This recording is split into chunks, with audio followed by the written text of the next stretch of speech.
Hello, everyone. Welcome to the Fantasy Football Prodigy Podcast. My name is Tyler Anderson. I'm your host. This is episode 38 on July 4th, 2025. And in this episode, we are going to be going over a rookie dynasty draft, as well as some trades that were made during said draft. In addition to that, we're going to kind of be, in addition to going over the draft itself, we're going to be looking at the outlook for some of those rookies, kind of see where people went. And one thing that's going to be interesting about this draft is this draft was done a couple months ago now. But I think it's kind of valuable to look at that and then kind of look at where rookies are going now, and kind of compare and see how things have changed. So we'll get kind of a nice comprehensive look at kind of how rookies are valued in Dynasty. Before we do that, make sure to subscribe or follow wherever you're enjoying the podcast. If you want video, if you want to see my beautifully mid face, head over to Fantasy Football Prodigy on YouTube. And you can also watch as I look at the draft board here. And actually on my face cam, I have my T Ultra face cam border on. I'll turn that off. I also have a gaming channel, T Ultra. Check it out also on YouTube. All right, so let's get right into the draft here. So with the 1-1, I don't think we need to spend much time on this. Ashton Genty, he went 1 overall, and that's where he should go in every single Dynasty draft. I don't care if it's a super flex. Genty is a generational running back prospect, and he's going to be going early in redraft as well. He was the 6th overall pick for the Las Vegas Raiders. If you didn't know what team he was on, he plays for the Raiders. And yeah, great prospect. I kind of like some of the moves that the Raiders have made. And I think the Raiders offense could actually be, somewhat decent this year with Genty and Bowers. And, I kind of like Jacoby Myers as a sleeper there. They added Besh at wide receiver, who we'll talk about later. But next up, Teteroa McMillan went 2nd overall. And I should also mention, if you guys kind of want some team context here, the team 1st overall that took Genty really had a very stacked wide receiver room. And he kind of traded some of his older running backs last year. I traded for Derrick Henry from him last year, and he helped me win a championship. But this guy's team is looking really good now because he kind of is rebuilding the right way. He acquired a lot of young, talented receivers. He kind of sold off his running backs. I think I also got Kamara from him at one point too. And I was able to flip Kamara in a crazy trade, but I've talked about that enough in different episodes. But, if once you have that core at wide receiver, he's got Laporta at tight end, Jaden Daniels at quarterback, then in the rookie draft, you can get those kind of high-end running backs who have that role that they're going to get the volume. Because most of the time when a running back is drafted very early, like Genty, they're going to be good, if not great. Just because they're going to get the opportunity. Opportunity is key in fantasy. And not only is he going to get opportunity, but he's very talented. So next up, with a 2nd overall pick, Teteroa McMillan of the Carolina Panthers went next. He was the first wide receiver off the board in the NFL draft, I believe. 6'5", 212 pounds, out of Arizona. Very highly ranked prospect. He's a big receiver, and this is a lot of this is going to come down to if Bryce Young can get him the ball. Myself included, most people thought Bryce Young's career was over and that he would be a bust just because he showed really no flashes of anything early in his career, but he really started to play pretty good football down the stretch of the 2024 season. So if McMillan is as talented as he's supposed to be, and if Bryce Young can actually get him the ball, I think that is a spot where there could be some fantasy goodness there. Obviously, you just never know with prospects if they're actually going to be good on the field, but and I guess technically Travis Hunter was drafted before McMillan. So I guess if you count him as a pure wide receiver, he was the first receiver taken off the board. But he's also like a DB. But Yeah, McMillan is the first true receiver off the board there. And then speaking of, but yeah, this is a good move for this team. Honestly, rebuilding or not, I think McMillan is a solid pick there. After that, Travis Hunter goes to the third overall pick. At this time, there were some questions as to what his role is going to be in the NFL. Obviously, he was drafted as a wide receiver and cornerback hybrid. I'm thinking he's going to play mostly wide receiver and maybe see the field a little bit on defense. It's going to be crazy to see how they use him. I think obviously for fantasy, we all want him to be used a lot as a receiver, and opposite Brian Thomas Jr. there. I mean, Brian Thomas Jr., his rookie year last year, he showed that he's a true alpha receiver.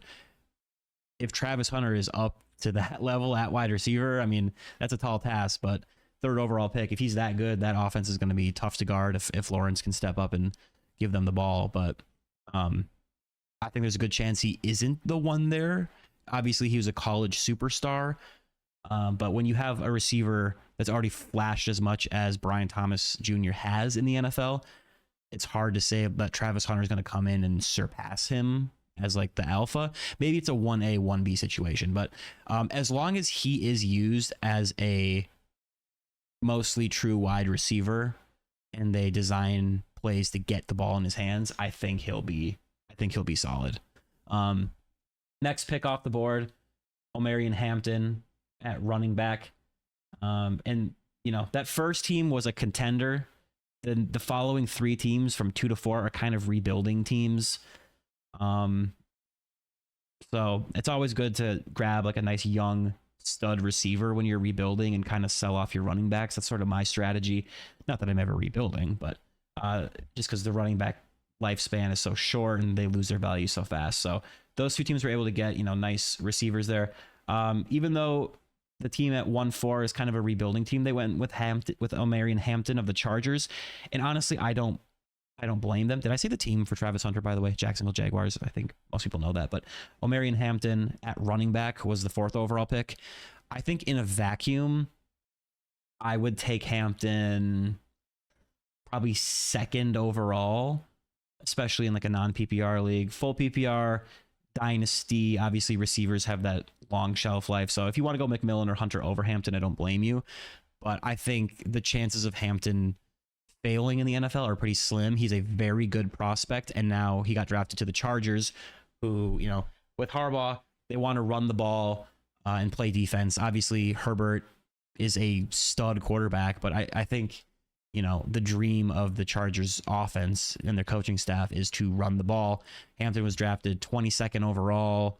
The team also picked up Najee Harris, who was formerly running back for the Pittsburgh Steelers. They added him in free agency. So it's going to be a split. It's possible we see Hampton kind of start the season slow, but this is a dynasty league and he's 22 years old and he's very talented on a good offense that wants to run the ball. So I think that's a slam dunk pick there. Next up, we got Travion Henderson going 5th overall to the New England Patriots. This is an interesting landing spot. Obviously, they have Ramondre Stevenson there. Kind of like with Hampton, there's kind of a veteran there who has proven they're a solid player, but the incumbent rookie is obviously, supposed to be more talented than the vet who's there. And Travion Henderson he fits that bill as well out of, where did he go to school? Travion Henderson? Why am I forgetting where he went to school? I'm totally blanking. He's a good prospect. Ohio State. Yes. That's on the tip of my tongue. Ohio State. They have good football players that come out. So, and he was also on a team with Quinshon Judkins, also at Ohio State. So, they split work, and Henderson didn't get to truly, show his workhorse potential, but he's a very good prospect. And it's going to be a split, I think, with Ramondre Stevenson there. But I think long-term Henderson is the guy. Another big question mark there is how is the offense going to perform? Obviously, Drake May flashed as a rookie at quarterback last year. But will he take that step forward? They signed Stephon Diggs. How's he going to come off that injury that ended his season last year? Are there enough weapons there to actually move the ball? I don't think Henderson has crazy touchdown potential, at least this year, and with splitting work. But he was a second round pick, I believe, by the Patriots. Yeah, second round pick. So again, might start slow with Ramondre there, but I think long term, as long as he's as good of a prospect as touted, he will be solid for fantasy. And I think that's a very fair spot to take him. Kind of a similar, well, speaking of Judkins, fellow college teammate there, Quinshon Judkins went 6th overall. And this is a team where this guy's team is pretty stacked, and he added another running back to a really, really solid team overall. Like, his team is very good. He's got Lamar and Trey McBride at his onesie positions. He also has Evan Ingram and Isaiah Likely as backup tight ends. He's got Kyler Murray as a backup quarterback. So onesie positions are locked down. Running back, he's got Gibbs, Judkins. He also drafted RJ Harvey, who we'll talk about later. J.K. Dobbins, Rashad White, Tyrone Tracy. So he's got a really solid running back room now that he added a couple of those rookies. And then wide receiver, T. Higgins, Nico Collins, DK Metcalf, Devontae Smith. So I won the championship last year. That's my first championship in league history that we've been going since 2018. I've been second or third quite a few times, but that's one of those teams where I'm like, whoa, like if they start hot and my team stumbles, like I might trade off some of my older aged assets, because that team is going to be tough to beat. But yeah, Nick Chubb is gone out of Cleveland. So Judkins is going to have the opportunity to come in there as a 21-year-old and be the lead running back. Obviously, the Browns offense is a little bit questionable with their lack of a solidified starting quarterback. He's a good runner though. So if you want to be truly elite as a running back, one thing that helps a lot is your offense being good and presenting you with scoring opportunities. Obviously, in a dynasty league, things can change year to year, but as of now, the Browns depth chart is Joe Flacco, Kenny Pickett, and Dylan Gabriel, and Shadur Sanders at quarterback. And obviously, Deshaun Watson is not going to be a part of that. They have an exciting team outside of that with Judkins. Jerome Ford there is also at running back. I think he'll factor in.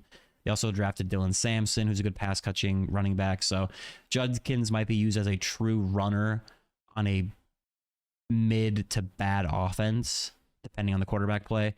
They have Judy, Tillman, Deontay Johnson there, and Njoku at tight end. So there's exciting pieces, but the quarterback is the most important position in the sport, maybe in all of sports. So we'll have to see. I think his upside is a little bit limited, with probably a limited pass-catching role and an offense that isn't projected to be elite, but still a talented player. And he's someone who I wanted.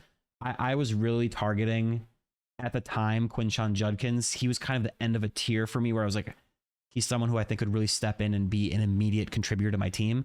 And I'll talk about who I got in a little bit here. But next up, Emeka Egbuka goes off the board, wide receiver of the Tampa Bay Buccaneers. This was a very surprising draft pick. This makes sense that he went here. He was a first-round pick by the Tampa Bay Buccaneers. He played with some really good teammates in college at Ohio State. A lot of Buckeyes here. So he wasn't necessarily needed to kind of go out there and light it up every week, but that was also the case with Justin Jefferson at LSU. And look at him. And I'm not saying he's going to be, Justin Jefferson, but with Baker Mayfield there and Mike Evans and Chris Godwin at wide receiver, that offense has been humming the last couple of years. The addition of Egbuka really does help Baker Mayfield for fantasy, but at least for 2025, it makes things a little bit murky in that wide receiver room. Long term, I think Egbuka is going to be a great player there.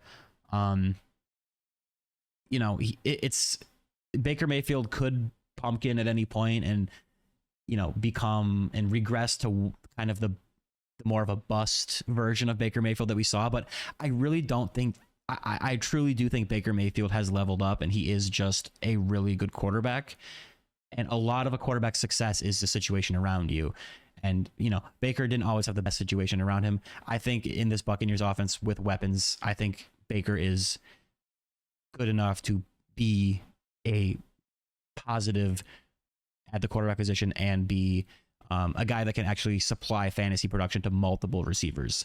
But back to what I was saying, Egbuka, very talented player, didn't necessarily light it up statistically.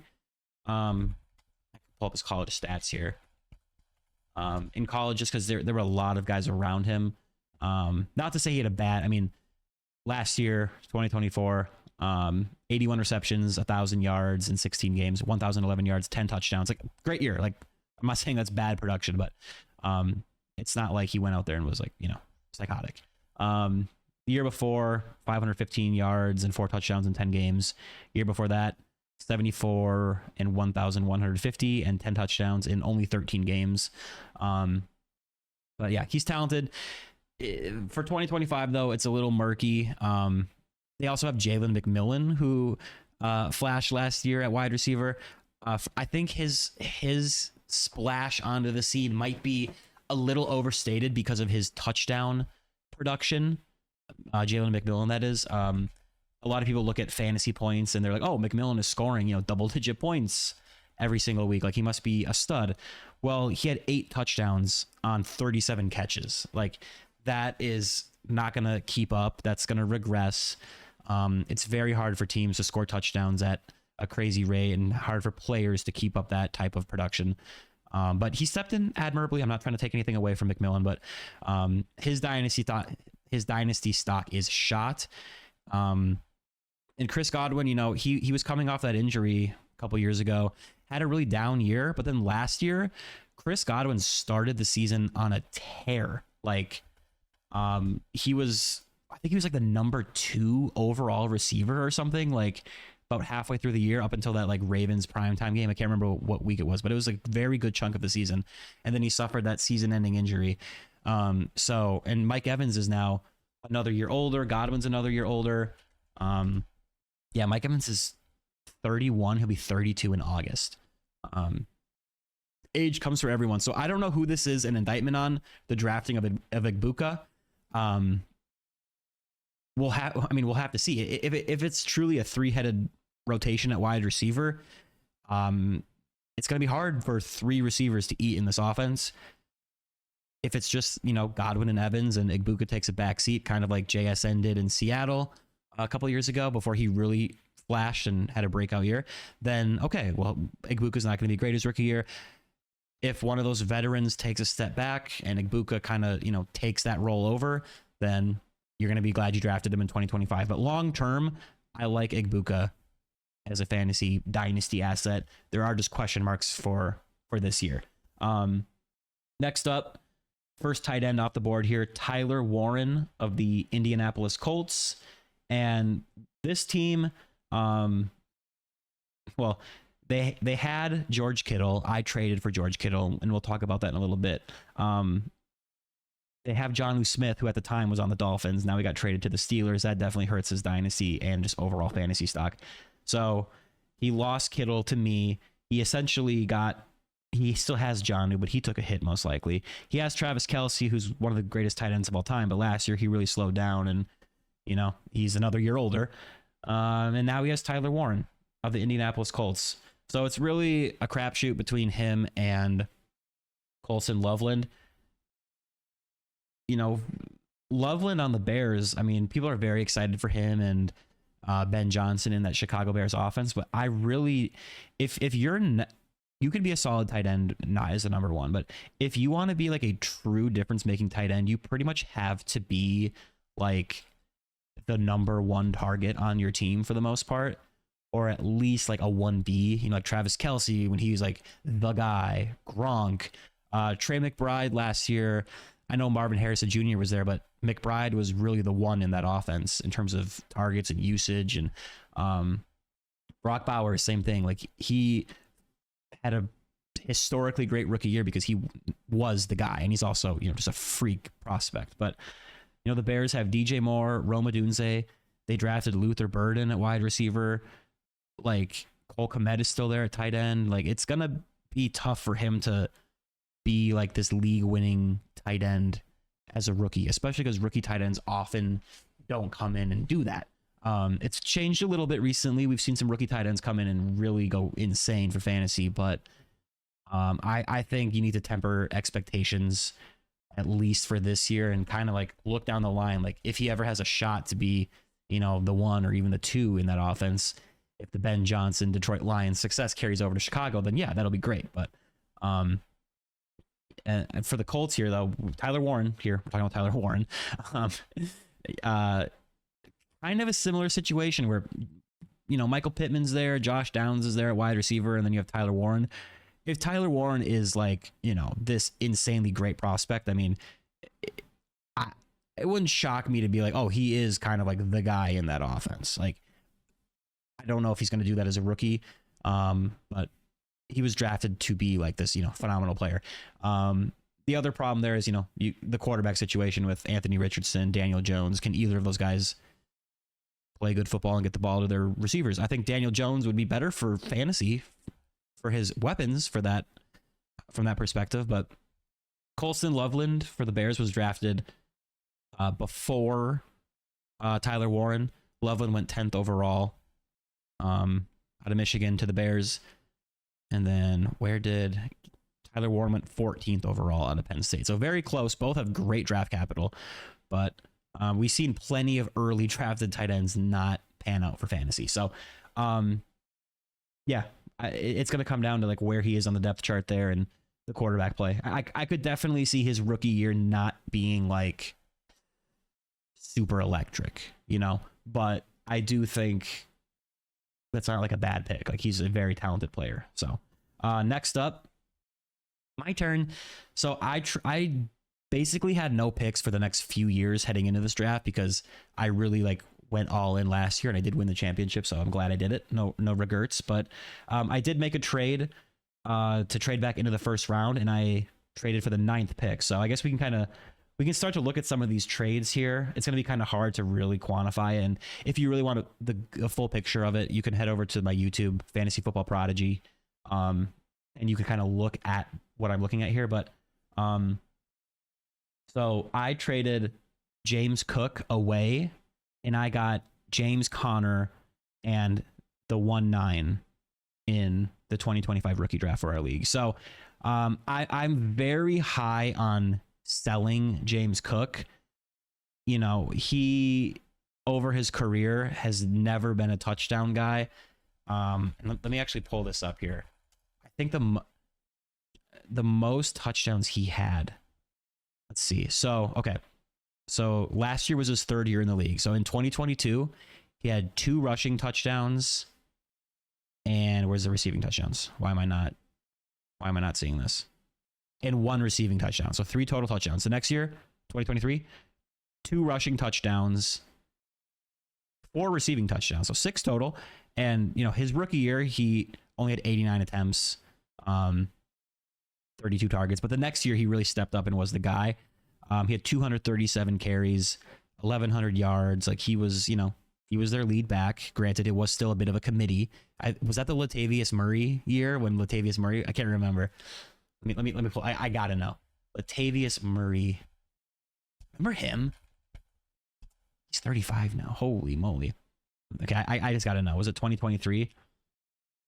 Yeah, in 2023, Latavius Murray had 4 rushing touchdowns. What about receiving? No receiving touchdown. So he only had 4. I thought it was more than that, honestly. But I remember at the time people being like, oh my gosh, like Latavius Murray is so annoying. He'll get these goal line carries, or Josh Allen himself at quarterback will run it in, and James Cook couldn't score. So he had 2 rushing touchdowns each of his first 2 years in the league. And then last year, on fewer carries, 30 fewer carries than the year before, he had 1,009 yards, 16 rushing touchdowns. And on 16 fewer targets than the year before, he had 2 receiving touchdowns. So his receiving touchdowns went down, but he still scored 18 total touchdowns in 2024. This is all to say, I think that's the best fantasy finish we're going to see out of James Cook in his career. what did he finish at? In half PPR, he was the... Why is he not showing up? I'm trying to look this up here. Hey, Fantasy Pros, I don't want to make an account to see where he finished, bro. Doesn't that seem like kind of stupid? Okay, I'll look at ESPN. He finished very high.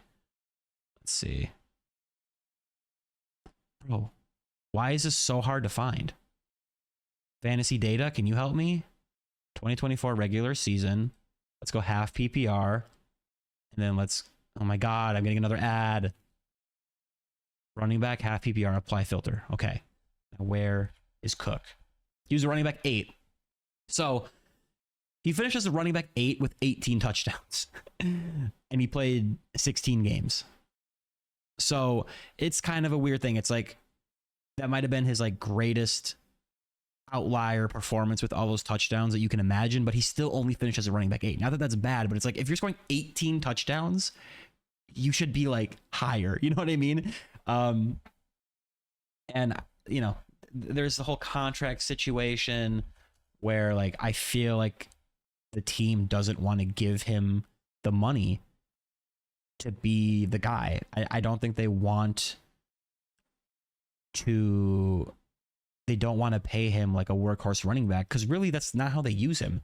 You know, they have Ray Davis there. They even use Ty Johnson in that backfield. So to offload James Cook and get, you know, I think in 2025, James Conner and James Cook could very well finish in a similar range. Like last year, James Cook was phenomenal for the Arizona Cardinals. So I'm in a win now mode, so I lose a little bit of youth there. But if you look at the contract situation, like James Cook very well might not be on the high-powered Buffalo Bills offense much longer. And unless he goes to a good offense and becomes like this workhorse running back that for whatever reason the Bills don't want him to be, I think, well, you know, this is a good sell high point for James Cook. I mean, last year James Conner was the running back 11 in 16 games, so just a few spots behind Cook. Plus, I got that first round pick to use on Caleb Johnson, running back out of Iowa, drafted by the Pittsburgh Steelers. What round did he get drafted in? He got drafted early as well. I was hoping that article would say. It doesn't. Caleb Johnson draft pick. He was drafted 83rd overall in the 3rd round. So he didn't have like super high draft capital like, you know, Genty or Hampton or one of those guys. But he still had day 2 draft capital, which is very good. Did I say O'Marion Hampton's draft position? 22nd overall. I think I said that, but that just reminded me. Maybe I didn't say that. What's his name? Najee Harris is gone for the Steelers. Jalen Warren is still there. There's question marks about that offense in general. Don't get me wrong. With Aaron Rodgers coming in, how's that offense going to perform?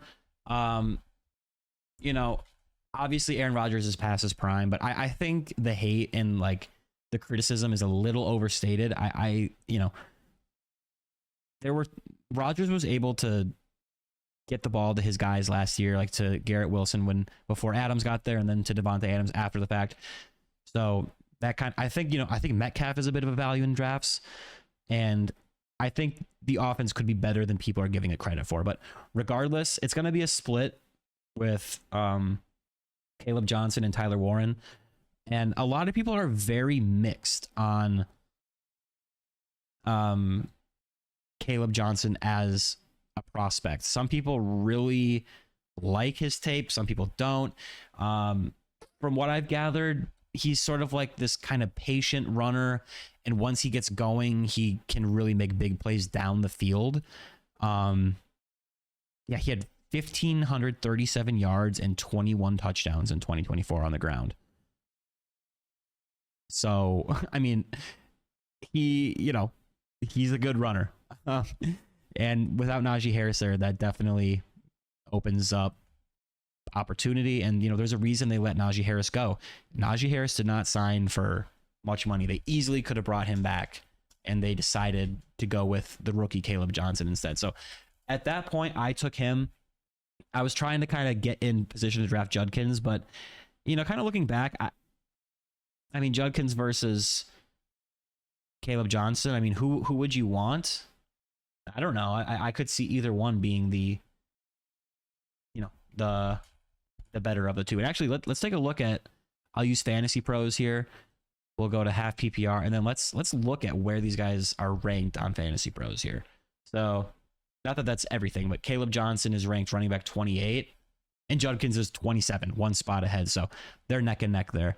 I think the Steelers offense, if you told me it's better than the Browns offense, despite all the talent the Browns have at their skill position players, I wouldn't be shocked. I don't think either offense is going to be like, you know, top 5, but yeah, Najee Harris signed a 1-year, $5.25 million contract. So they easily could have brought him back if they wanted. They chose to move on, and it's a good opportunity for a good running back prospect. I'm not going to say he's this phenomenal, like, not like Ashton Genty level prospect, but you know, in a strong running back class, he went in the 3rd round. So that's good enough draft capital for me.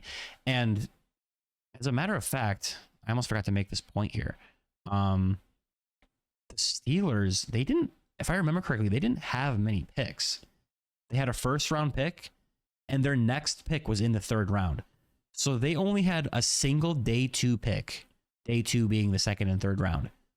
And they used it on Caleb Johnson.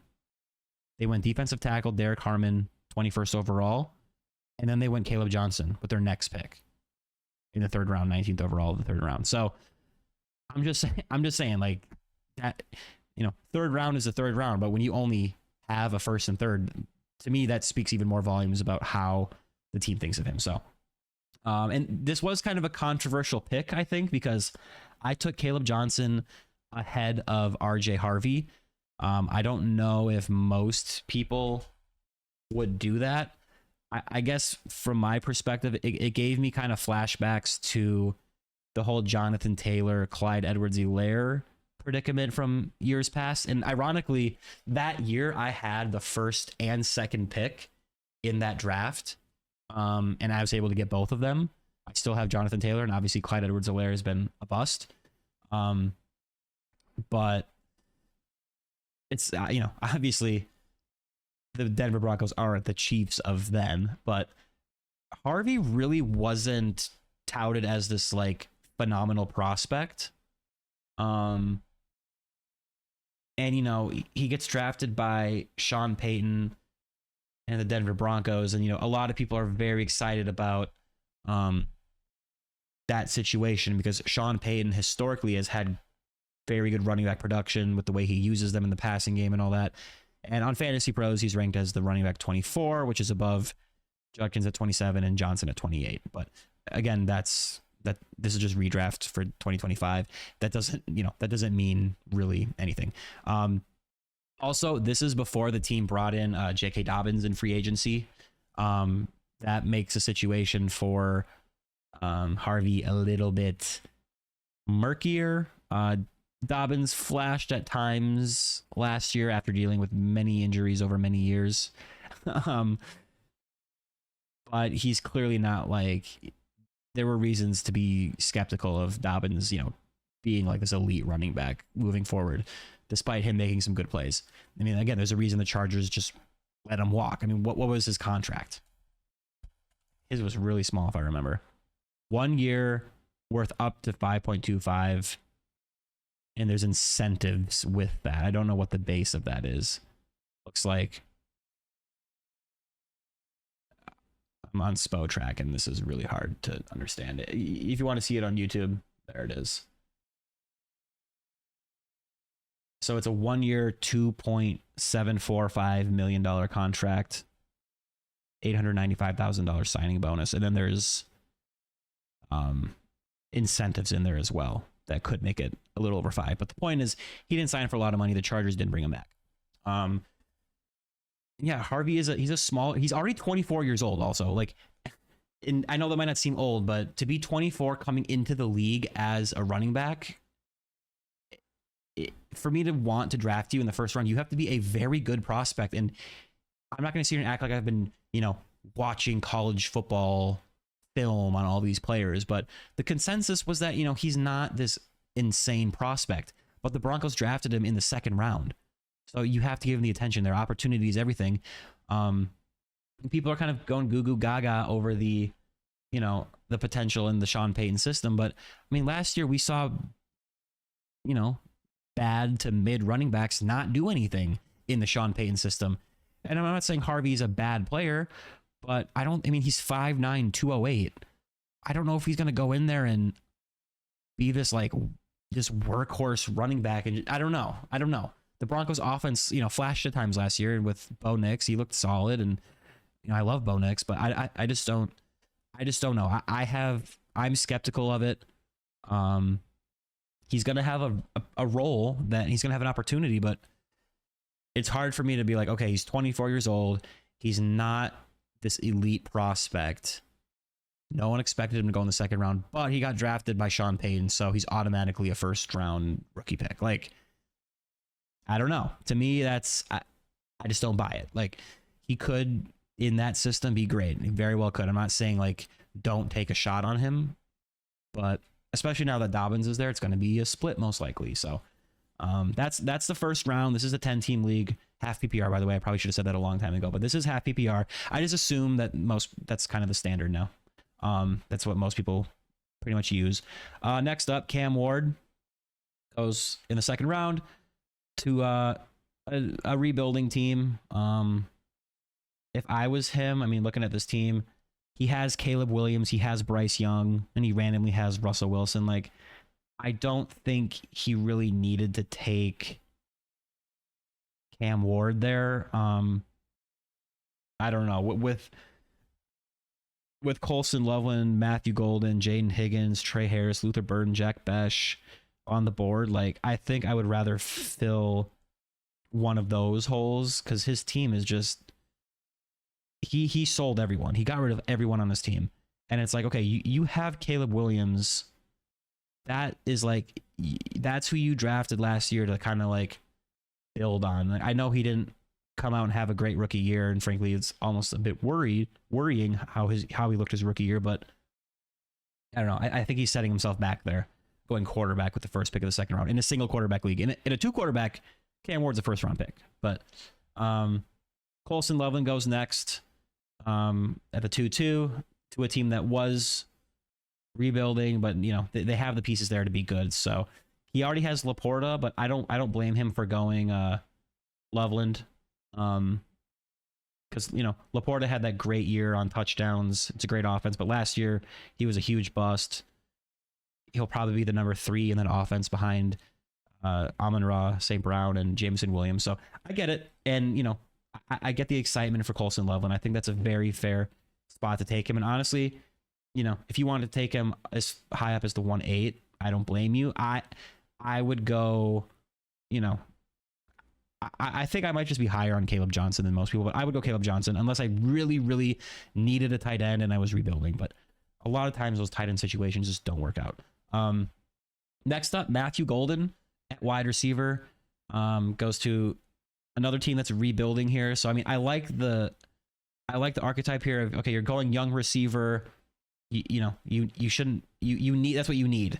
But his team is so weird. It's like you have Achane, Montgomery, and Kamara, and DeAndre Swift. Like, he should be trading Montgomery, trading Kamara, trading Swift, and maybe even trading Achane. I know he's like technically young, but that's a good opportunity. But hey, give me more. He's young. So, and then build on those receivers. So he has Addison, he has Travis Hunter, he has Matthew Golden. I actually tried to trade for Kamara from him last year, and he just wouldn't budge on that. So it was really weird. And as far as Matthew Golden, the prospect for the Green Bay Packers, what pick did he go? He went 23rd overall to the Packers. So first round pick out of Texas. Look, I'm a Vikings fan, so I'm not just saying this because he's a Packer, but I am skeptical that he is going to meet expectations. I think that is an appropriate spot to draft him. I'm sure some people draft him higher. Just to me, I would rather trade that pick for a player or trade it to move back in the draft and get, you know, an additional player or an additional pick. He's very fast. He can, make plays down the field, but to me, I'm worried about his like college production. He never had more than 1,000 yards in 3 seasons. In 2024 at Texas, he had 58 catches, 987 yards, 9 touchdowns. And look, you might be saying like, well, Egbuka, that's not much different than him, but Egbuka was surrounded by, elite wide receiver talent where he didn't need to go out there and put up, 1,500 yards. Golden, like, he never really stepped up and was like this, production monster when there was opportunity there. And now it's like you're going to go into the NFL against the best of the best. You're going to be in a crowded wide receiver room with the Packers, and somehow you're supposed to like be this like, highly valuable player. Like, I think he'll have his weeks, but I could very, very well see him like not meet the expectations. Still be maybe like a good player for a team, but you know what I mean? Not necessarily be this like every week get him in your lineup type of guy. So that's my stance on him. Again, I'm not this huge like college scout, so maybe I'm wrong. But next up, Jaden Higgins of the Houston Texans. The Texans drafted 2 wide receivers in this draft. So that is there's definitely an opportunity there. They drafted Higgins with the second pick of the second round, and then Jalen Noel with the 15th pick of the third round. Both out of Iowa State, funny enough. So there's definitely opportunity there on the Texans depth chart, with Stephon Diggs leaving, with Tank Dell missing likely all of the season from what I heard, or at least most of it, after suffering that devastating injury late last season. So it's Nico Collins, and then there's opportunity there. They also brought in Christian Kirk at wide receiver, so wouldn't surprise me at all if we see more of Christian Kirk than a lot of those Noel and Higgins managers want to see. But long term, I like the landing spot for these guys. But with Nico there, they're not going to step in and be the one with him on the team. Obviously, years from now, maybe Nico's not on the team. But as it sits today, like, their best potential here is the number 2. And we need to see CJ Stroud kind of have a bounce back year. I think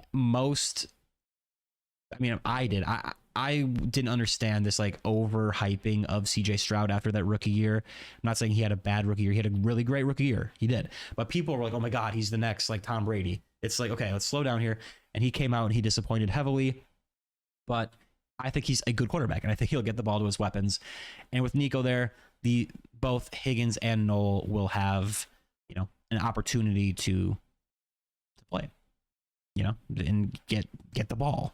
So Higgins is 6'4", 214. He, kind of like a big outside guy. And then Jalen Noel is 5'10", 194, more of a slot type of guy. So Christian Kirk might kind of, nerf Noel for at least a year, but it's not a bad pick. So Trey Harris goes next of the Los Angeles Chargers, wide receiver. Great landing. Well, I don't want to say great landing spot. There's opportunity there. The Chargers, like I said, they want to run the ball. They want to play defense, but they have Justin Herbert. And last year we saw them throw the ball when they needed to. Ladd McConkey had a great rookie season, but they need another outside receiver to complement, Ladd McConkey and his slot stuff. So, Trey Harris has this. I think it's a pretty good landing spot for him. And if he's a good player, I think he will have the opportunity to make plays. I think there's going to be weeks where they don't throw the ball a lot and it's going to hurt him.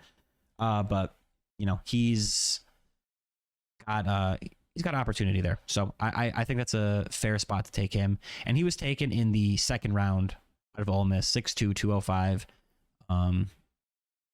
So yeah, I think it's a fair spot to take him. Next up, Luther Burden, wide receiver for the Chicago Bears. Again, it's sort of like Roma Dunze last year, where people were drafting him in redraft. Like, was he going like the 5th? I can't remember. I could be wrong, but I want to say he was going like the 5th round or something. And to me, that's just like, whoa, Like, how with DJ Moore, Keenan Allen, Cole Kmet, how is he going to step in and meet that ADP? And he didn't, but he was still, he had a good rookie year, but it's like, dude, that's just impossible. But it's kind of a similar thing where, okay, Keenan Allen's gone.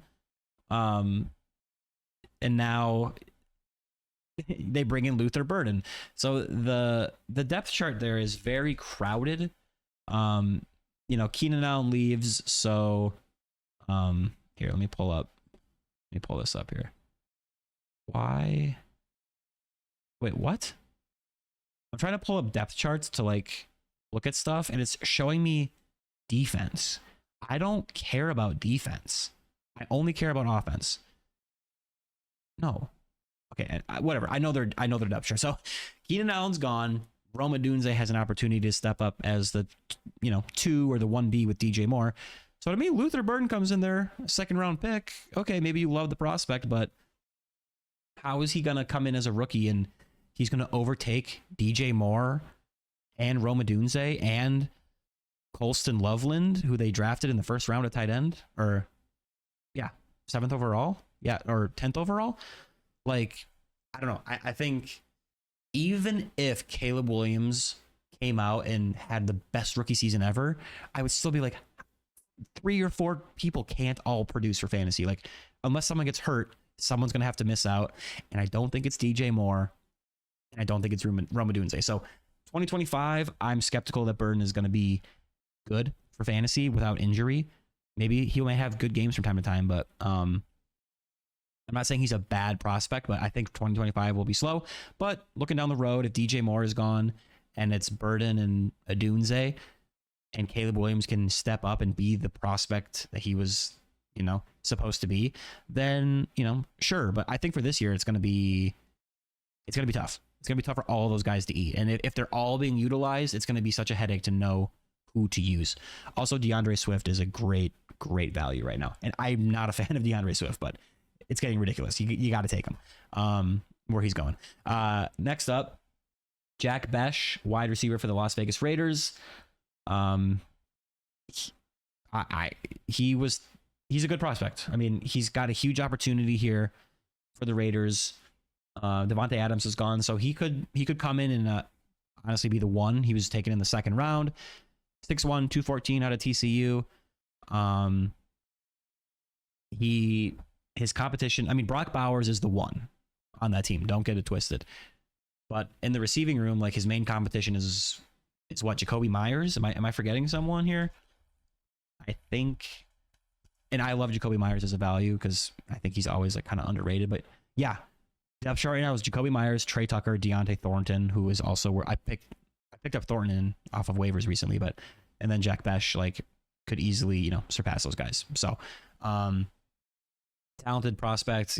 During the draft they gave the whole kind of spiel about his character and how he's a hard worker and talk about his background. So he's a very good prospect, and this is a good opportunity. They brought in Geno Smith at quarterback, who is a very accurate passer and can get the ball to these guys. So again, I know it's kind of silly to say, but we don't know which of these prospects are actually good players. You can think about it all you want, but until they can do it on the field, you don't know. But if he's a good player, I like this landing spot. I know that sounds stupid, like, oh, if he's a good player, isn't that what I'm supposed to tell you? Well, I'm not going to sit here and act like I know if Jack Besh is going to be this great player. He's supposed to be. He was drafted in the second round, and he's got an opportunity. So from all I've heard, he should be good. He should be a very good player, and he could be their number one wide receiver as a rookie. So we'll learn pretty quickly how good he is, I think. Next up, Kyle Williams at wide receiver to the New England Patriots, goes with a 2.8. Again, it's it's the Patriots. It's a wide receiver. It's a wide receiver for the Patriots. So, will it work out? I don't know.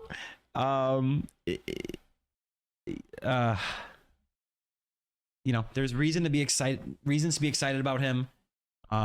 He, is a good prospect. And where did they draft him? I forget what round he went in. He went in the third round out of Washington State. It's a lot of it's going to come down to Drake May. And Stephon Diggs was signed in free agency. He's going to be the main target there.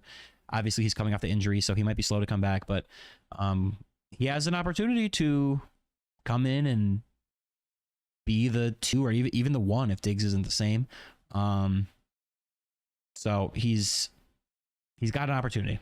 But again, we have to see that offense kind of step up and Drake May step up, because if not, it might be a fantasy wasteland there. But next up, Cam Scatterbu, running back for the New York Giants. I think that's a great value there at the 2.9.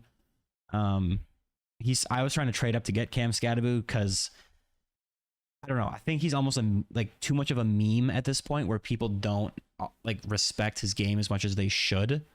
But he is a very, very talented player. They took him in the 4th round with a 3rd pick of the 4th round. And he was a production monster at Arizona State. Let me pull up his stats here. Let's go over this here. Okay, so in 2024, he had 293 carries for 1,700 yards, 21 rushing touchdowns. Oh yeah, and then through the air, he added 45 receptions for 605 yards and 3 touchdowns. Like, again, he is not the top prospect in this draft by any means, but he has more juice than I think people want to give him credit for. And there is opportunity here for the New York Giants for him to like be the guy. They drafted Jackson Dart at quarterback, and his play is going to really dictate how this offense moves. If the offense is bad, it's going to be hard for Cam Scatterbu to put up 20, and 20 touchdowns is crazy. Let's say 8 touchdowns. Like if the offense is terrible, it's going to be tough.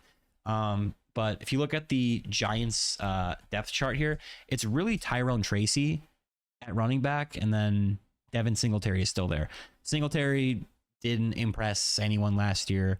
And Tracy, I think I could definitely see Tracy be used as like maybe more of a pass catcher. Cam Scatterbu as more of like a runner, but Cam Scatterbu can also catch the ball. So I'm interested to see how that plays out. But I think Cam Scatterbu I think he's a great value there. After that, Jalen Noel goes 210. We talked about him for the Houston Texans wide receiver.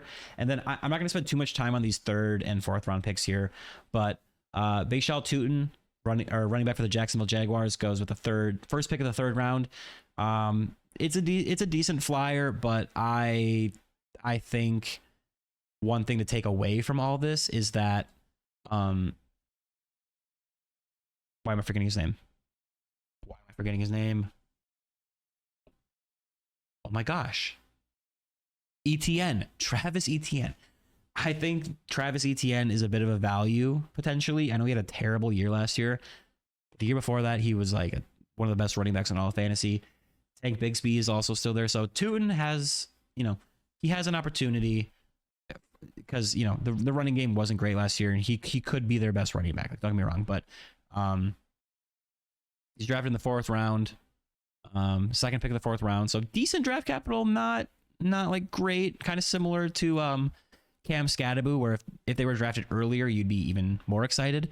But I could see it kind of being a thing where it's like he never really truly takes over. Maybe he carves out a role there, but you're in the 3rd round of your rookie draft. So at that point, that's kind of, that's where he should go. And if anything, you could make a case he should go sooner than some of these other guys if you need a running back, because if he does manage to get the role, like maybe not the role, but a role where he's at least part of a committee, he'll be valuable. He's a fast guy, he's explosive, so could work out. So I like that pick there.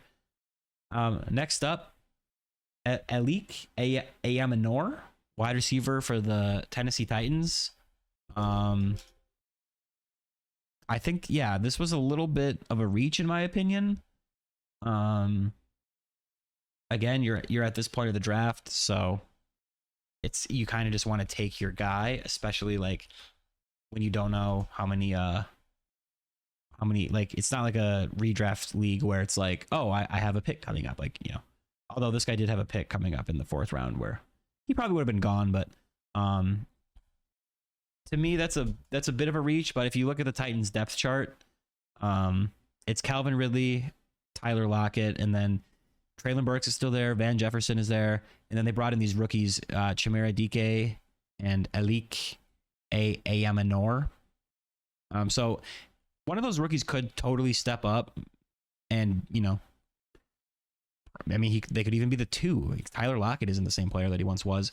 So there is opportunity there. And I picked up DK off of waivers because I like that landing spot. Obviously we have to see how Cam Ward plays, but he was the first overall pick and he's going to have a chance to be good. DK was actually drafted ahead of Ayamanor. DK was the first pick of the 4th round. And then Ayamanor was the 34th pick of the 4th round. So to me, that's a reach. I would have taken a lot of these tight ends that we're going to talk about there. But if you really wanted a wide receiver there, I mean, I guess that's who you would probably take. Maybe Jalen Royals. I guess I just don't really love the wide receivers at this point in general. So next up, I have a pick here.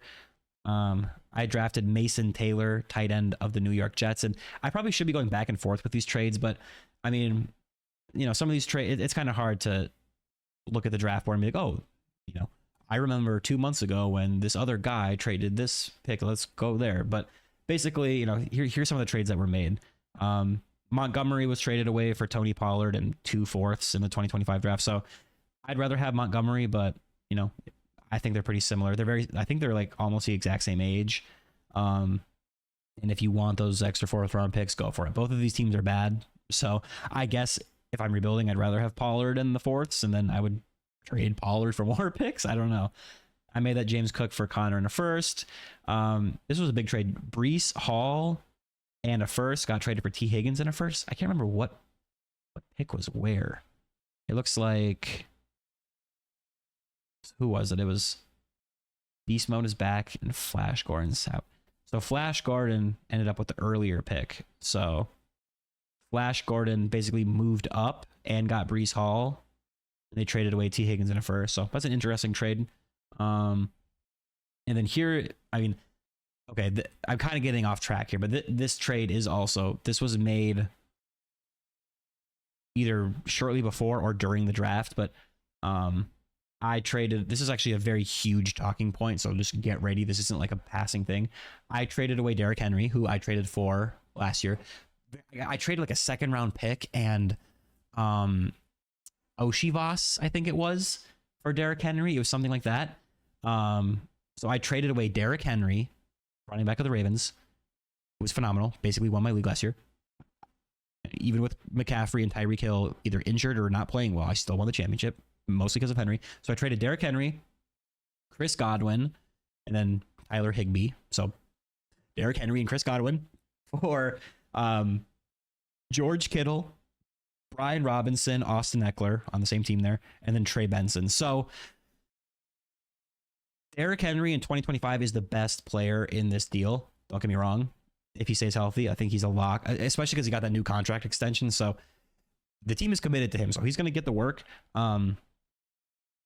But I love George Kittle this year. I think he's the best redraft value at tight end. And it's funny, I actually had Kittle on my team years ago, traded him away because he was kind of like not really doing well with the other weapons there.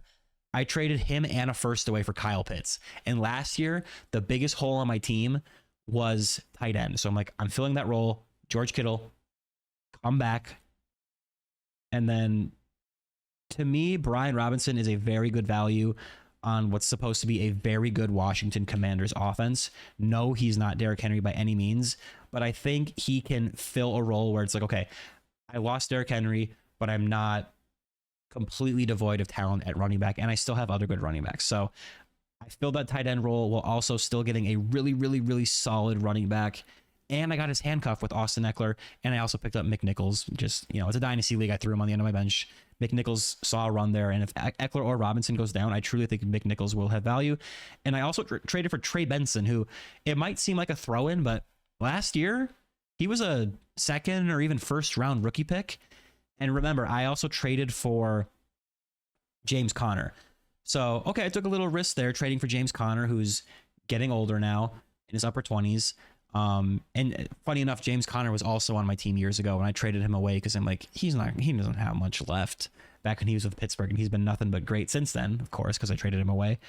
But I kind of minimized that risk by getting Trey Benson as a handcuff and also as a potential future lead back for Arizona. So that Trey Benson addition in that trade really made this trade for me.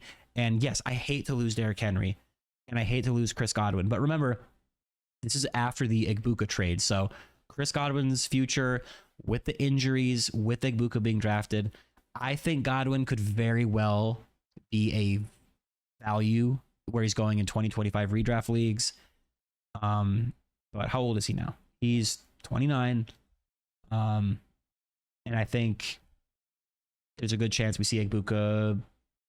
I don't want to say overtake him. I just think Godwin will still be good this year. I do. And I still traded him because, to get Kittle, to get Benson, who could help kind of secure that other running back spot with James Conner and potentially be the future, and get Brian Robinson. I really liked it. And I was desperate for tight end production there. So sorry, that was a bit of a rant there. Some other picks here. Ignore this Devontae Adams trade. He accepted it, and then he was like, I didn't mean to. And he did it immediately. So I was like, okay, I'll reverse it. But it was Devontae Adams and a second I traded away for. So Devontae Adams. Sorry, I said that completely wrong. I traded away a 2025 first. I think that would have been the 1-9, and a 2027 second for Devontae Adams and a 2025 second. They accepted it and then said it was an accident, and I undid it. So we just did the same trade in reverse. Aaron Jones got traded for a 2025 second from. So Beast Mode is back, got the second round pick. So in the second round here, they either traded it for Jack Besh or Cam Scadaboo. I can't tell which pick he traded that for, but I'm kind of out on Aaron Jones even as a Vikings fan. I think he'll be good when he's on the field, but they brought in Jordan Mason and he's getting older, so maybe he'll have solid running back 2 flex value this year, but I don't mind getting out of Aaron Jones there. And this team, no, this is a good team. They didn't do well last year, but I can see why you would want Aaron Jones there to try to compete. One team traded Geno Smith and a 2025 second for a 2025 second and a 2025 fourth. Okay, I mean, I guess this guy really wants Geno Smith. If you like him, I mean, yeah, it's whatever. It's kind of a negligible trade. And then this other team traded Mark Andrews for a 2025 second, which looks like it turned into, let's see, where's the second round? Kyle Williams, looks like, right? DraftJoshAllen.com. Yeah. I get wanting to trade Mark Andrews. I think I would want more than Kyle Williams there. Maybe I'm just not high enough on Kyle Williams. If you told me you traded him for Jack Besh, who went the pick before, I'd be happy with that. So, it's kind of just who you like. But okay, I think those are. Oh, there were more trades. There were. I just feel like since we're at the midway point of the draft here, this is like a good point to kind of go over these trades. Jalen Waddle, who was on my team before, he got traded for a 2025 second, 2025 fourth, and 2026 fourth. So FK Dynasty in the second round. Looks like he traded. So he used that pick for Colston Loveland. And it's a fourth round pick. Colston Loveland and Terrence for. Oh, yeah. I think. Or maybe it was Tootin. Or wait, no, sorry. It was the fourth round. Jalen Milroe. Or Jordan. I'm sorry, guys. I'm using Flea Flicker. So this is especially if you're listening to the audio only. I know this is so confusing. But Jalen Waddle basically for Colston Loveland and 2 fourths. I think that's very fair. It's tough. Maybe I'm too low on Waddle, but he hasn't produced in a couple years. And then I made another trade here. I think that's kind of why I started this whole rant about the trades, is because this is where I made a trade for Mason Taylor. I traded Dallas Goedert and a 2027 third round pick for Dalton Schultz, Mason Taylor, and a 2026 fourth. So traded for a third, turned into Mason Taylor. So to me, I'd rather have Mason Taylor than Dallas Goedert, especially now that I have George Kittle and I still have Kyle Pitts there. I don't need Dallas Goedert. Like, I would trade him for, a fourth. I just don't need him. But he had value, and this team needed a tight end. And even though this team is rebuilding, so they should have kept their pick and taken Mason Taylor. But, I traded Goddard in a third for Mason Taylor and a fourth. And I also got Dalton Schultz as like some veteran presence, like in case of emergency. So, Dalton Schultz also used to be on my team. So, Mason Taylor, son of linebacker, what's his name? Jason Taylor, right?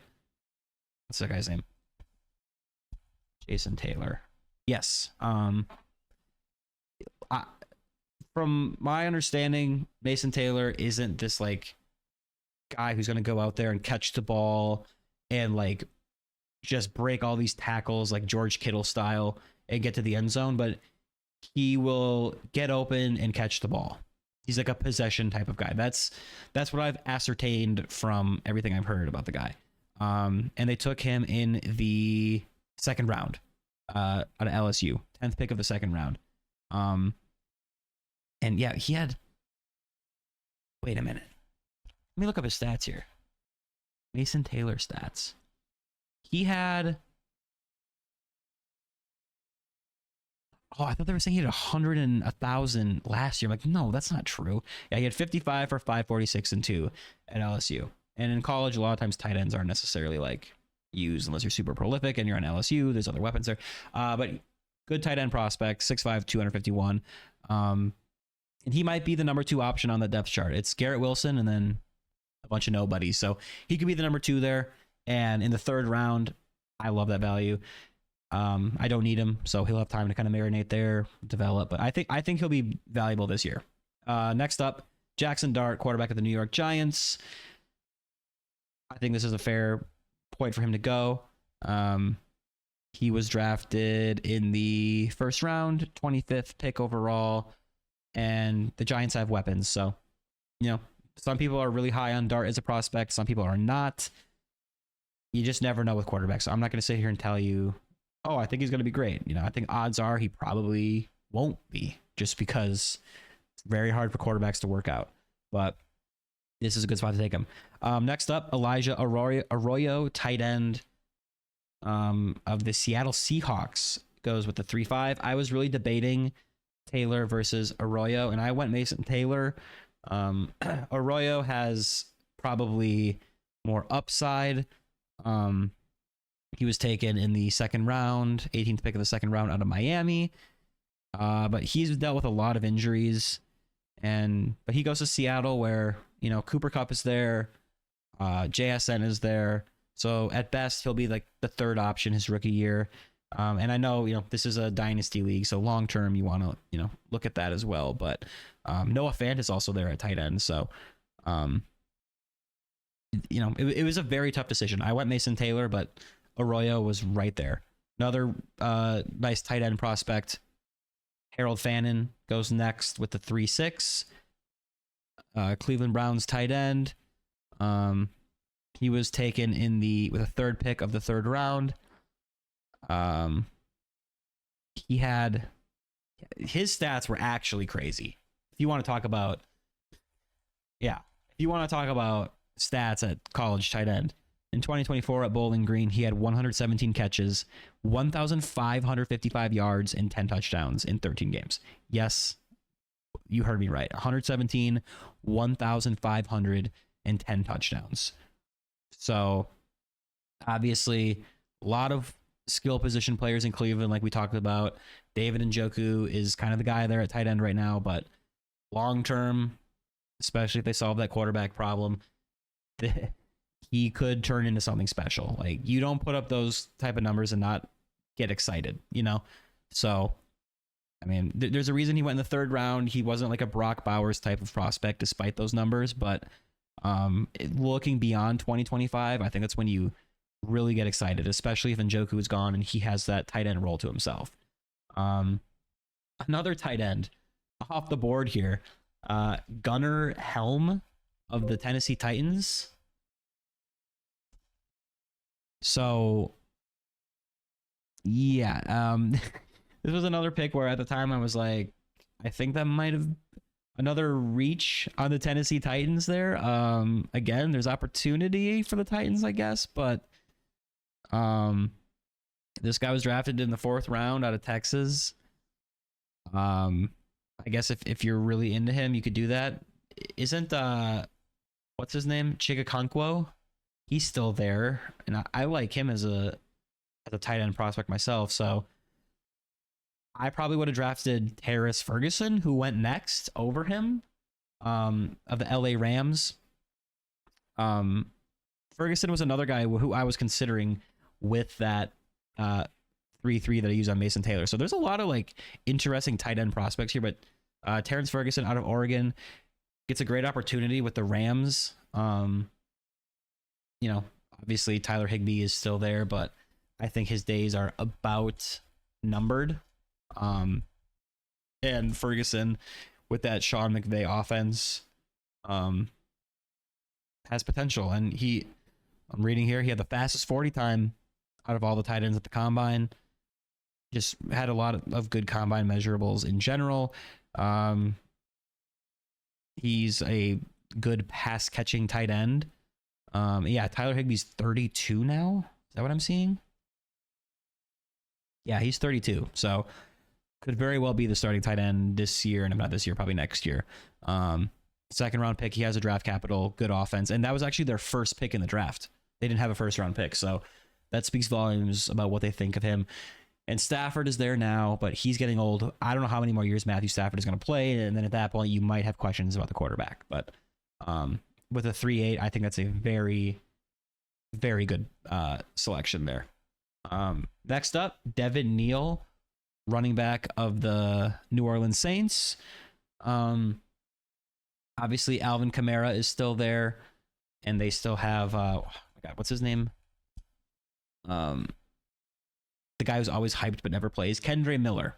So, you know, this is just a shot on a guy who's young, doesn't really have a ton of opportunity in front of him, but, you know, Kamara is getting older.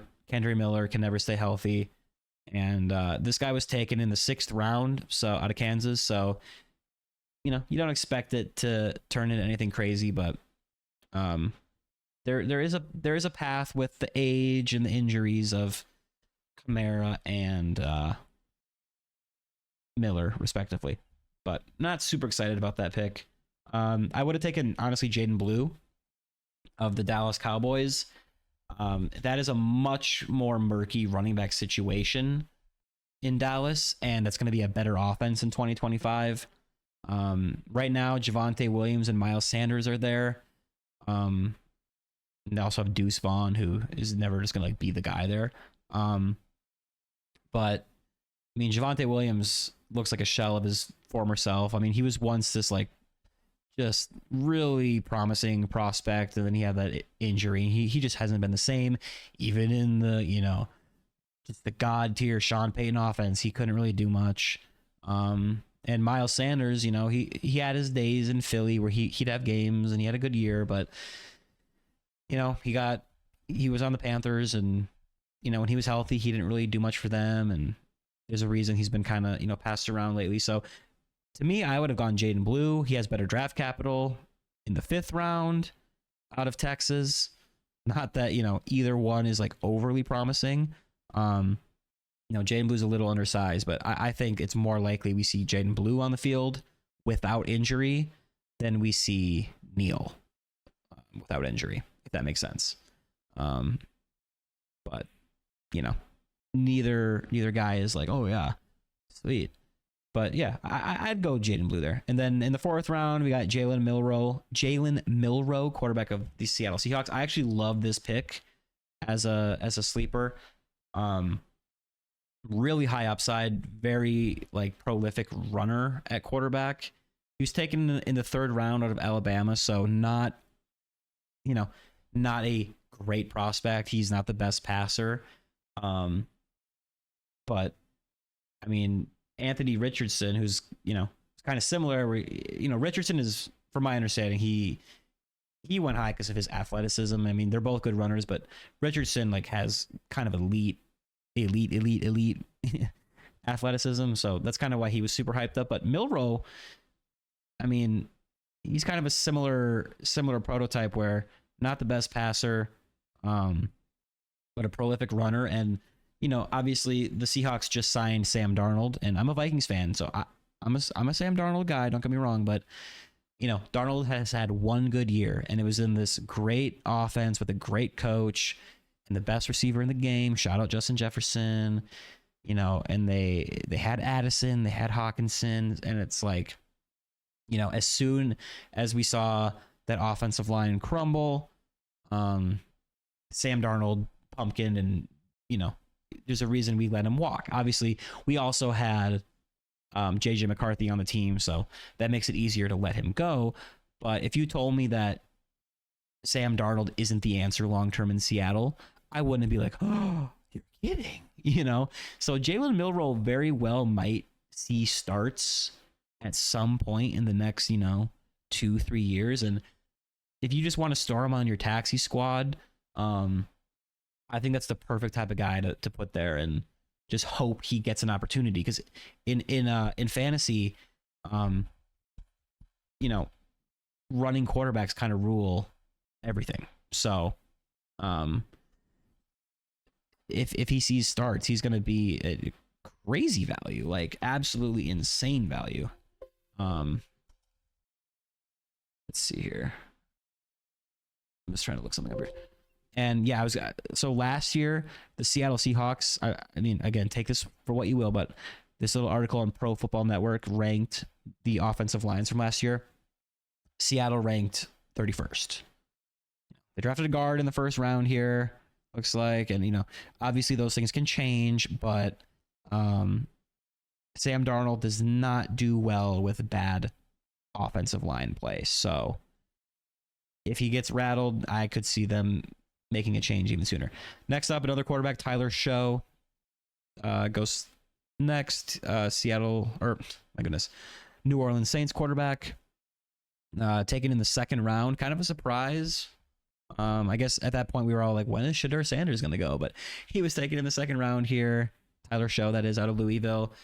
Again, usually if you're like a really good quarterback prospect, you're going really high in the draft, but he's going to have a chance to start as a rookie with Derek Carr retiring. So he very well could be the starter. And, I think he can beat out Spencer Rattler and Jake Hayner. So he's probably going to be the guy, which is insane. I'm very scared of that offense. Next up, Woody Marks of the Houston Texans goes next. I think that's a fair spot for him to go in the fourth round here. Obviously, Joe Mixon is there as the guy, but Mixon last year was tremendous to start the season, kind of before I believe he dealt with an injury of some sort, and then he had a brutal schedule to start the year, or to end the year, if I remember correctly. So Woody Marks out of USC in the fourth round, 5'10", 207. If he does have an opportunity, if Mixon, deals with an injury or something, then okay, it's a good pick. But I don't expect him to be super relevant this year without that injury. But, and the team also did sign Nick Chubb. They still have Dameon Pierce. So this draft was done before the Nick Chubb signing. But again, at this point in the draft, you're not getting guys who are going to go out there and be a day one starter. So this is just to kind of hold and see what happens. Same with Jarquez Hunter for the Rams. Again, Kyron Williams is there. We got to see that contract situation get sorted out there. But last I saw, I haven't seen a contract for him. So, yeah, no deal yet. But they want, both sides express optimism. So we'll see. But Jarquez Hunter, taken in the fourth round out of Auburn. Obviously, they kind of had a similar situation last year where they drafted a rookie running back. Granted, it was earlier in the draft, but they took Blake Corum. And people were like, "Oh, is Kyron Williams going to lose his job?" No, and I'm not really, Kyron Williams is obviously the lead back there. They have Blake Corum, and then Jarquez Hunter is there. I guess the upside there is if Kyron Williams, they don't get a contract figured out, and he either leaves in free agency or they trade him before then, and okay, now it's Corum and Hunter, and then maybe Hunter has a role there. But Dylan Sampson goes next, running back for the Cleveland Browns. They also took Quinshon Judkins earlier in the draft in the second round. They drafted Dylan Sampson in the fourth round out of Tennessee, 5'8", 200 pounds. Judkins is going to be kind of the lead runner there. Jerome Ford is still there as good pass catcher. I think Sampson might be used more as like a pass catching back, but it's kind of interesting. They invested fourth round capital when they already took a guy in the second round. And then, they waited till the third and the fifth round to take quarterbacks with Dylan Gabriel and Shedeur Sanders, respectively.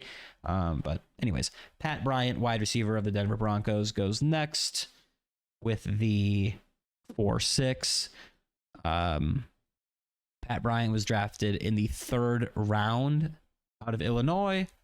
And, Cortland Sutton is the lead receiver there. They brought in Evan Ingram at tight end. But other than that, Marvin Mims, Troy Franklin, Devon Vele haven't necessarily stood out as these elite receivers. So Pat Bryant, with that third round draft capital, should have a shot. Cortland Sutton is also 30 years old, and he's in the final year of his contract. So he's got a shot to... I actually really like that pick here. I probably would have taken him over a lot of those running backs, over Tyler Show. If you want the upside at quarterback with Jalen Milroe, I don't blame you, but I think that's a solid pick there. And then Jalen Royals of the Kansas City Chiefs. I don't know. To me, this just seems like a pick where it's going to be like all the other receivers they take, where I should say all of them. Rashee Rice has shown tremendous upside.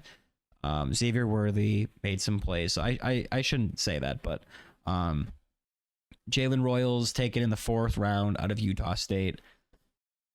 It's an interesting pick. I'm not really sure what the logic is. If you look at their depth chart here, I mean, they have Rice, they have Worthy, they have Hollywood Brown, they brought back Juju, Travis Kelce's still there.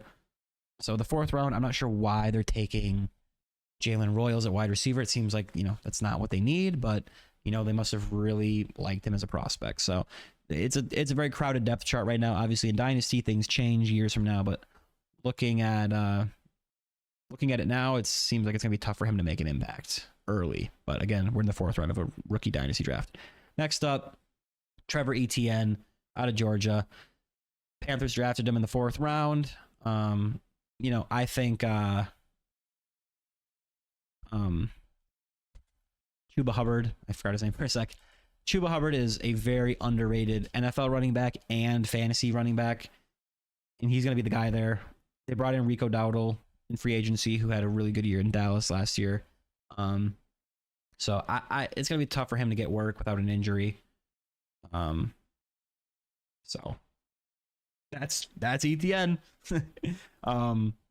Ollie Gordon, running back of the Miami Dolphins, goes next.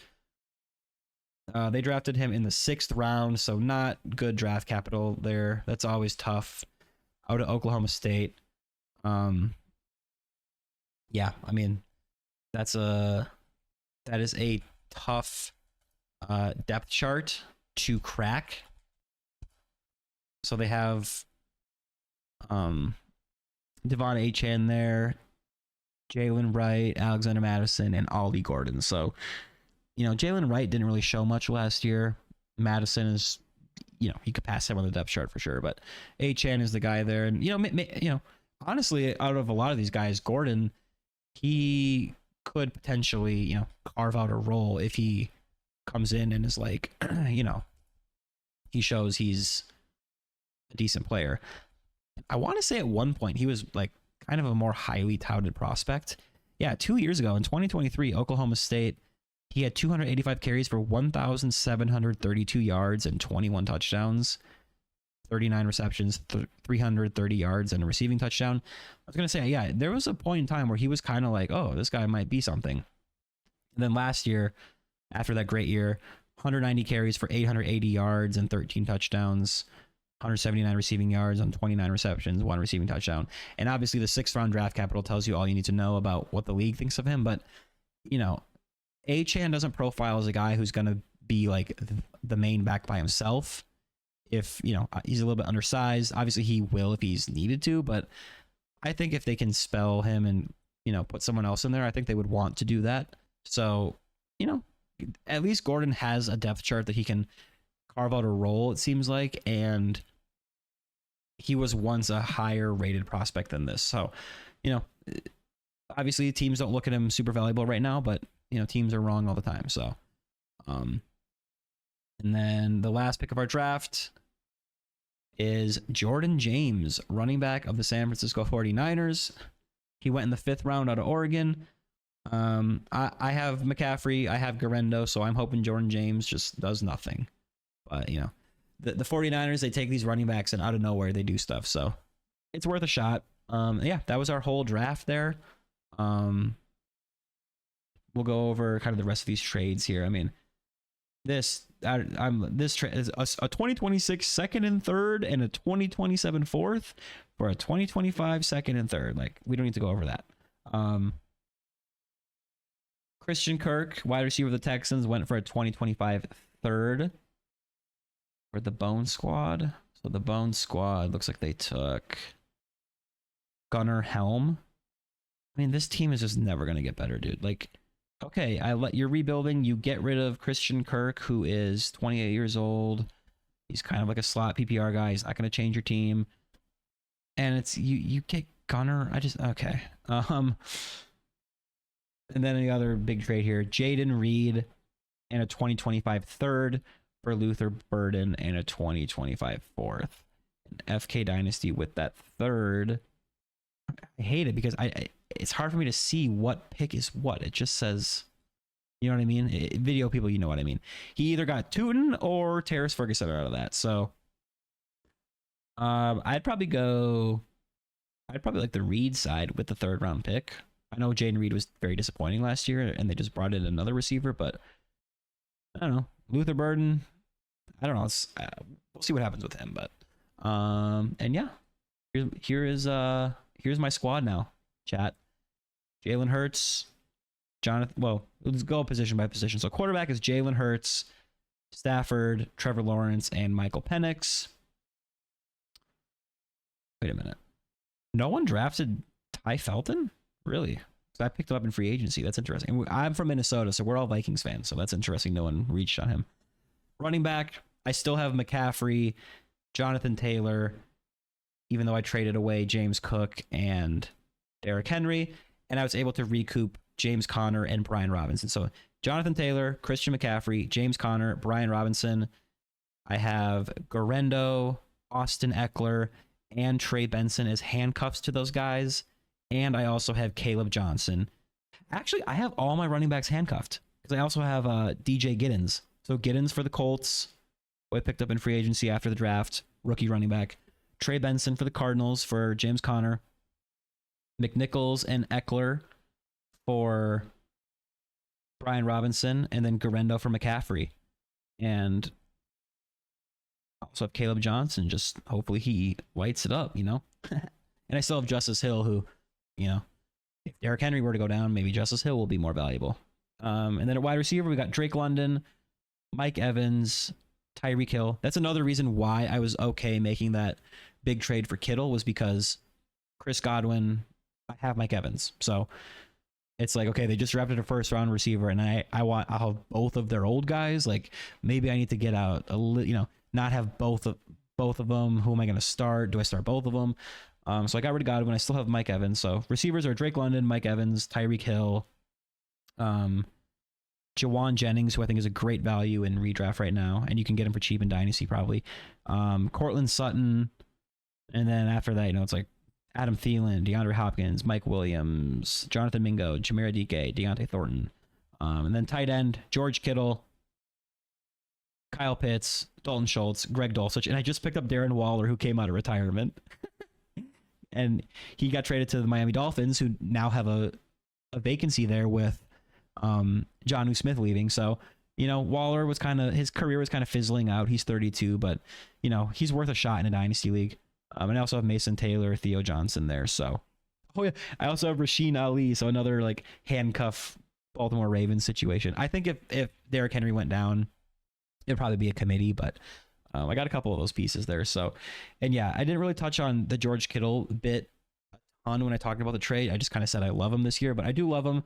And I think he's got a chance to repeat what he did last year, where he was just an absolute like stud. Where did he finish last year as? He wasn't one, but he was really high up there. He was 2 behind only Brock Bowers. He had 78 catches, 1,106 yards, and 8 touchdowns. And he's a guy who I didn't trade him because I think he's a bad player. He just wasn't super like needed. You know what I mean? To like catch the ball as much as he could. But, right now, Brandon Ayuk, he's coming off that injury. I don't think Ayuk is going to... He wasn't really great last year at all. He was pretty bad production-wise. And then, he's coming off that injury now. So, Juwan Jennings is there. Ricky Pearsall is there, who was a rookie last year. Maybe he, maybe he steps up and is good. But if you told me Kittle was like the number 1 receiving option there, like, I wouldn't be shocked. And, I have McCaffrey there too. And if McCaffrey were to go down, I have Garendo, and I think they'll just rely on Kittle even more. So I kind of like how my team's looking, chat. So, anyways, that's going to do it for this podcast, ladies and gentlemen. I really appreciate it. Sorry, this was a bit long-winded. It wasn't supposed to be, but we're just talking ball.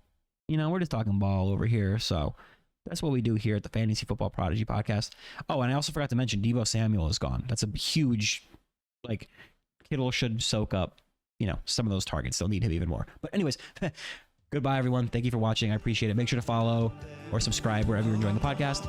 Drop a like if you can do that wherever you're listening. And I will see you guys in the next one. Peace. Enjoy your 4th of July, everyone. Bye. Mwah.